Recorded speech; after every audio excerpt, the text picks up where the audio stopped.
What's up, everybody? Welcome to Sleep Atomic, and we're reviewing The Mandalorian, Chapter 6, The Prisoner.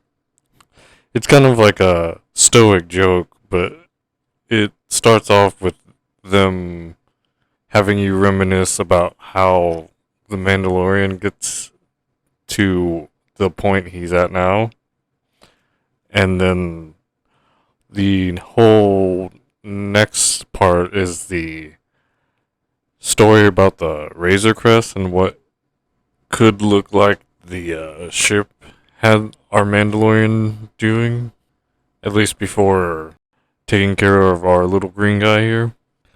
Even if it's like a like comparison of like functionality, and they all compare themselves to vehicles. What that's like for something like the Razor Crest, and then what it's like for something for a bipedal being. If you just kind of like barely like pick into it, like it's not very the same because it ends up like you do certain things and then on the turn of a dime, because you're now wanting a new goal or a different one, you're all of a sudden backstabbing some people. Or at least the other cheek is making you seem that way. You turn the other way for the other cheek. And now all of a sudden you're doing light speed going somewhere else instead of going back and forth from the same place. Just a non-routine route or one-time drive to some place once or maybe every now and again is pretty renegade. I guess that's why there's that old car salesman thing where it's, oh yeah, this was owned by an old lady that only drove it to church and back on Sundays, meaning that there's probably nothing to worry about engine wise or upkeep wise for the maintenance and everything. But enough post reflection. Back to our daily dose of the Mandalorian here. While out on his exciting search for a normal kind of thing, the Mandalorian needs some credits or something to get fuel or whatever have you, or has him really, with a little bit of the kids gotta eat thing. It kind of looks like the Mandalorian goes to the furthest end of the spectrum, unlike the Sanctuary episode, and goes to where the Bounty Hunters Guild and maybe just generally rules don't apply, just because of what the types are showing up to reintroduce themselves to our Mandalorian here. And they all pose a very like lived-in relationship with them anyway too, even though it kind of looks like they're trying to like sever any ties to anything or everything. It's very like heady or maybe like feverish in a way that where it feels like there's some age with each of these people that connect to him again. First there's Ran. At least first off, when going off looks, it seems to be that if he looks too comfortable, it kind of looks like he could be up to no good.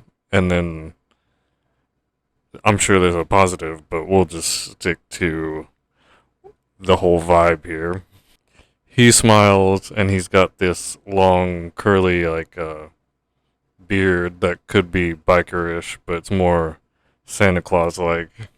And just because of the whole tone and there could be something going on in the background of what he's doing, but he's very disarming, to say the least. And he, like many other people, mention what happened with him and the guild. That makes this a very small world for our Mandalorian here.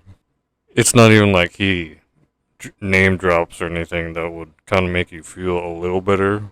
It's kind of like those moments where it's like, oh, yes, talking to your family, blah, blah, blah, while I was doing something. Like, it could have been that he was just like looking into him because he's like out and about near him, or they actually just were like, oh, like, guess what? Like, this is like the most mm, important thing for you to know right now. Did you know, blah, blah? Yet, I guess they only know one Mandalorian. I guess, the helmet's pretty unique to him, even though the rest of it's, pretty recent. But while you're talking to him, as in through the Mandalorian, he does it at, it's very, welcome for you to be there, even though it's not really your home, kind of father speak. Maybe teacher for some people, but it's more of a home kind of thing, like after school without any structure. But this guy's here to support. So that's Ran, and I like how the last part of his introduction is like pretty much the gist of his character. It's like no questions, and you're welcome back here anytime. And it could be anything, it could be nothing, but after the end of the episode, you kind of like, oh, okay. It's a good one to rewatch. It gives good notions to the actors and how they played everything.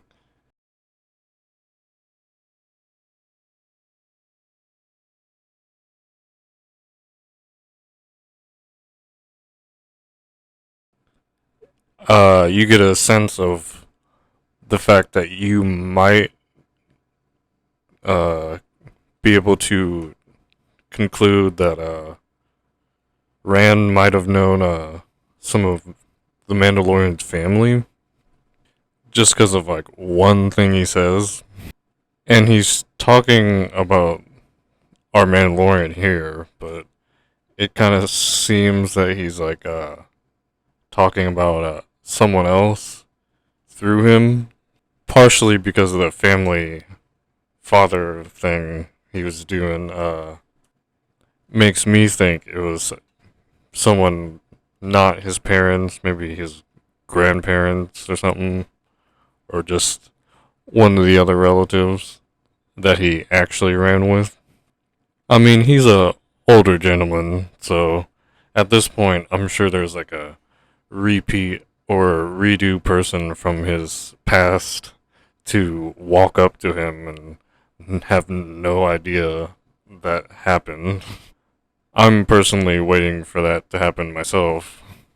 Not that anything negative would happen. I'll just be like, oh, okay. Just be a little extra helpful because they definitely are the same person as this other person. They probably wouldn't even be related to the first person that I were to reminisce about to jumpstart this relationship or interaction with whoever it is that they brought up to remind me of. I could probably name that tangent Ghosts of the Past just to file that away.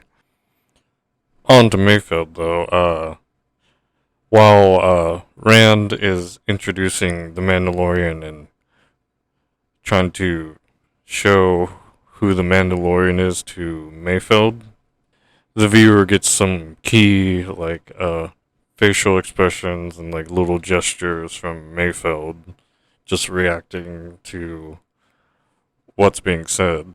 And they let you think certain things from Bill Burr, the actor himself, on here, and then just his gear. Like he's got these gloves that kind of remind you of the Dark Knight Joker's gloves, like especially when he just like gives the little wave.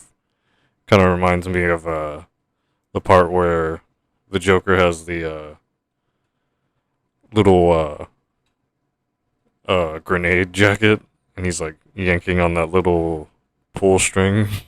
And then there's the straps he's got, and he's got something else later that's pretty awesome. But he's gonna be in charge, and then he's trying to immediately pass the torch without any like rigmarole of the torch passing, just because is Rand's not going on the job. Not that there would be too much problems with the Mandalorian, even though he just needs to get paid. So Rand's doing that anyway. Like he's trying to um, initiate Mayfeld, and there's a little bit of more small reads that, but the basic part is Mayfeld's a little put off of how serious he is. He like doesn't joke around with him, but the boss Rand like thinks everything he does is funny and admirable or something. By the way, he's like chuckling at him, and then Mayfield, for the remainder of the time that's not the job, will try to in, incept like certain things about from him to the Mandalorian, so that admiration is about him as well. But if I forget, because there's one more day that I'll probably be going on heavy tangents, it does not work. But I'm liking how Bill Burr plays this. It definitely kind of seems like some certain things from his stand-up that kind of makes it seem like it's some experiential things that, or expressions really, that gave him this type of character. And his last few words on his intro was yeah, well, things have changed here. Then Rand goes, former Imperial sharpshooter. And then it darts back to Mayfeld, and he's like, I wasn't a stormtrooper, was wise ass. I wasn't a stormtrooper, wise ass. And it kind of gives you that, huh, well, maybe not, like, from everything that you were about to formulate about Mayfeld. And these are all types of people that can get a heavy read on you just from a short interaction, or maybe not even anything. It's almost why like they're like out in deep space, like around no one, or around people just like them, or people that give no read at all. It's the cool part informationally of like suburbia, or like what you think would come from politics. And then a very quick one and done with Berg, the very good looking fellow with the horns over there, with a devilish look, and the goat like horns without the curl to a point. He may or may not have a good read on the general public or an individual, but he definitely acts and does certain things specific to whoever he's interacting with. Maybe it's just a natural thing, but you kind of get the idea he's kind of not like brightly lit.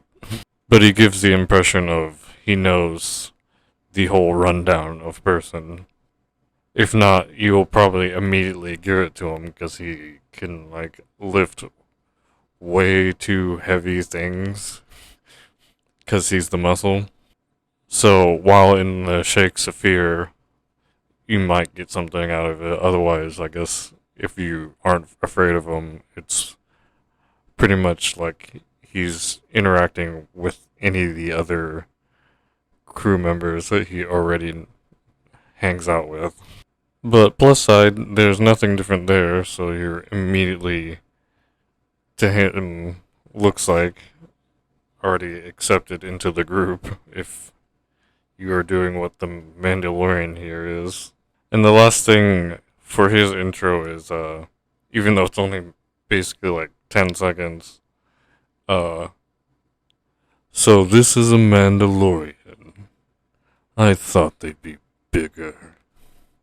Which really makes me want to like look up his like voice acting things. Like, oh, I think I've heard that one before. Something from Toonami, maybe Dragon Ball Z. Not sure, but I like just not looking it up and like wondering for probably a little too long. And if he were in the same place, I would hope he like just let me mistake him for whoever else.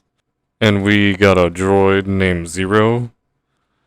Not even like all these other numbers like C3PO or like R2D2. He's like, his number is just zero.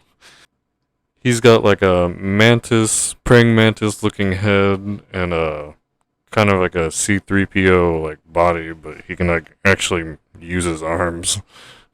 He rolls up to the group that's just now our Mandalorian, Ran, Mayfeld, and Berg, and he rolls up on them with a blaster rifle in his arms, kind of like the droids did in episode 1, or the battle droids. But he's got like little straps on, like he like does his own thinking. He's not just like someone propped him up and then he just does the first thing he said or was programmed to do. And he's kind of the person that it's like, oh, okay, well, I guess the droid that would be like, you can't really affect what he's doing or gonna say. We actually probably all know a person kind of like that. But there's like the two routes of them taking in all this information or taking away all this information just so they can get you wrong or not interact with you normally. That part being for the latter. Otherwise, it's supposed to be like compiling things for like something else completely because apparently then Shion like kind of like a Asian spelling Shion. Maybe the second time I've heard the pronunciation of that different spelling. Perpetually not getting what she wants, Shion, from people, except the one thing that she can guaranteed always get. Maybe we're talking reaction wise, mentally, emotionally, but she's seemingly all over the place. But what she ends up usually doing is getting peak whatever it is that she can get out of you from that moment. But it's our Mandalorian, so it's not incredible amount except reminiscing and memories. But his non-reaction is at least what he gives to everyone, so she seems pleased with his arrival and reuniting with him. And then I just like it after her very quick introduction with almost like threatening our Mandalorian. It goes back to Mayfeld feeling way left out and looking like he took forever to warm up to Shihan. He's acting like the our Mandalorian just rolled up on her and just said the perfect thing, and they're about to go hook up because Mayfeld's just like, do we need to leave the room or something? Like, which in reality, it's like, he's probably trying to keep the green guy safe. I doubt he wants anything to do with her. It's a little dicey for like later, but like the in the moment, it's like, oh yeah, cool. Even Rand's like, all right, break it up, lovebirds, but it's not romantic tension between the Mandalorian and Xi'an. It's just general tension between her and everyone else. If you just want to image capture from just a small little lesson there. And that's our Lavender Twi'lek. Makes you forget about the name Twi'lek anyway, just because most of them are like at the cantina, like looking like they'll approach you normally. At least all the ones I saw. And that's our crew here. That's pretty much the uh, bulk of it, character wise. Like, that's the part I'm usually enjoying until they get the package or whatever euphemism Mayfeld uses for the male Twi'lek. I think his name's Quinn. I want to say he's very jagged, but he's kind of similar to almost the rest of the crew. It looks like the rest of the crew like shaped him minus our Mandalorian. It kind of looks like he purposely like took in like the most like sketchy like traits about each of them and then is walking around now. But he would have been the most uh the person you can most influence. Then he himself and other people enforced the wrong things in him. Maybe not wrong, but they're pretty raw. But even just saying all that kind of like just shows you what interactions usually happen him between him and everyone else. But he gets the son I never had vibe, or brother I never had vibe, or friend I never had vibe from all the other types, prompting that rescue. And his general like demeanor on his face kind of gives you like a heavy scowl look. Kind of looks like he likes lifting really heavy things, and proving that he's like strong or something. He just got like a tank top on and just got that expression on the whole time. Whatever strength he thinks he's gonna prove or show, he's gonna do it. I really like this episode because I could go on a full analytical tangent and it not have a full end. I go on for a while, but it's one of my little gems I found like in this show here. I wouldn't recommend trying to do that or explain too much for a non character related situation. Not too many people like that if it runs on for too long, nor will they be impressed.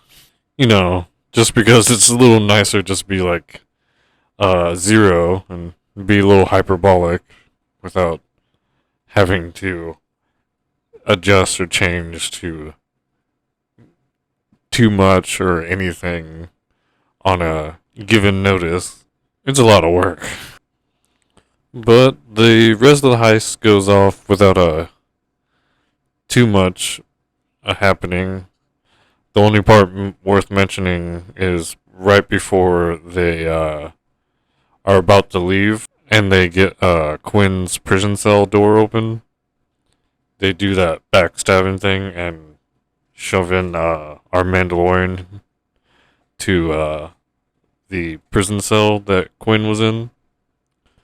But he eventually gets out and then close all the emergency doors so their routes are to the Razor Crest are limited.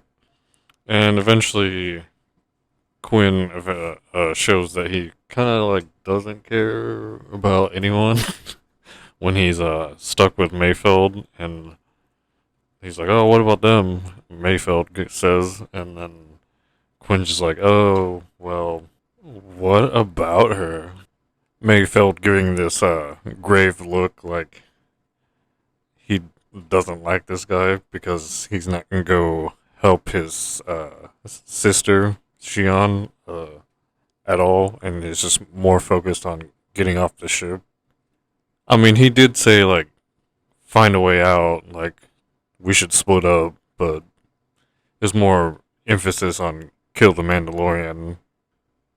At this point, it's kind of like breaking out of that like hyperbolic like inner circle thing just to round out the episode back to the other feel from the kind of like learning mood that kind of makes the tight knit thing before it gets a little more commercialized to other people that just don't have that kind of touch.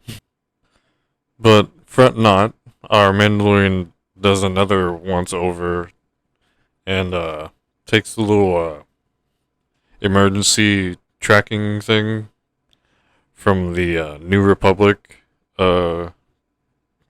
ship onto Quinn, which was the only person to come back with the Mandalorian on the ship, the Razor Crest, because we, the audience, find out that Rand doesn't even care about any bounty or anything. He was just like wanting to get back something from the Mandalorian and get rid of him, relaying to the audience that he didn't like whoever he reminded him of, or maybe just Mandalorians in general, because he's been waiting to stick it to him, and then this must have been all too justified with the Bounty Hunters Guild after our Mandalorian here. Must have had a vendetta against whoever else, or just a Mandalorian. But I was hoping it was a little dicier than that. And it was someone our Mandalorian knew or was related to. But some X-Wings find the tracker and then take care of our Mandalorian's problem before he gets shot down by Rand's gunship. And the rusty little outpost is probably overtaken or gone by the time our Mandalorian like gets to wherever else he's going. And I kind of like it as he's like flying in like hyperspace. He's just like gives our little green guy the little knob from one of the levers, and gives you like finally like one inner thought that he had is like, oh, I told you that was a bad idea. As he's handing the little knob to him for like a little fidget toy. And then our little green guy's just like, oh, that's different. Did we all grow a little wiser today? But that's all I got for you. It wasn't really like compact, but there it was. This was Sleep Atomic, and I'm Alistair. And hey, you look good. And it shows.